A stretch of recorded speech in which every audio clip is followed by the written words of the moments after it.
what Russia does because he's not really gaining ground on the battlefield. So what they are doing now is really increasing the terror.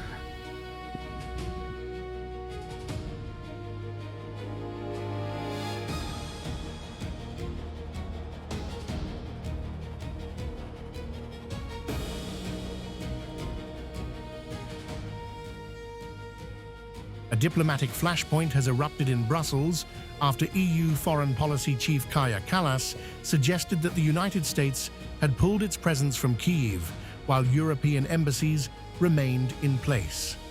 The claim was made during a fast-moving briefing on Ukraine's security situation and immediately set off confusion across diplomatic channels. Within hours, both Washington and Kyiv moved to publicly reject the assertion, calling it inaccurate and misleading. This is what Russia does because he's not really gaining ground on the battlefield. So what they are doing now is really increasing the terrorist attacks because you can't really describe it in other ways. Creating fear inside the society. It hasn't worked for years, but I don't think that it's going to work now. Also, what we heard from Ukraine yesterday was that all the embassies stayed except one. So that also takes courage from those embassies. But yes, all the European states, America left.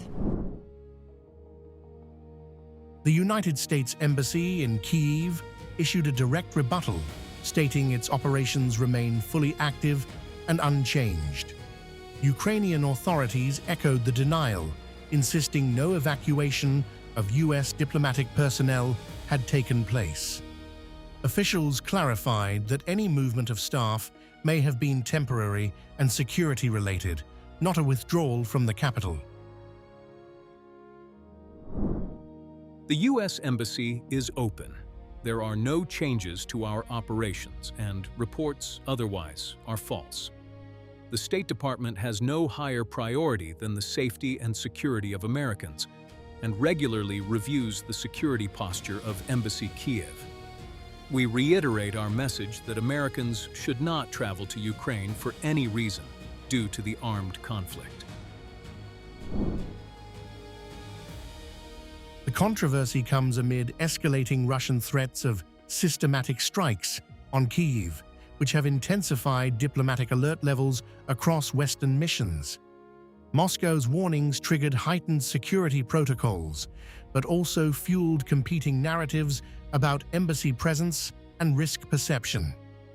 Kallas framed Russia's actions as psychological pressure tactics rather than battlefield momentum.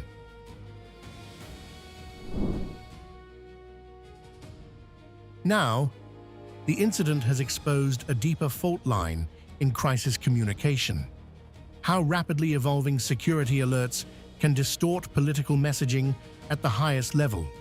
While Kallas has not retracted her statement, the pushback from Washington and Kyiv has turned it into a diplomatic flashpoint.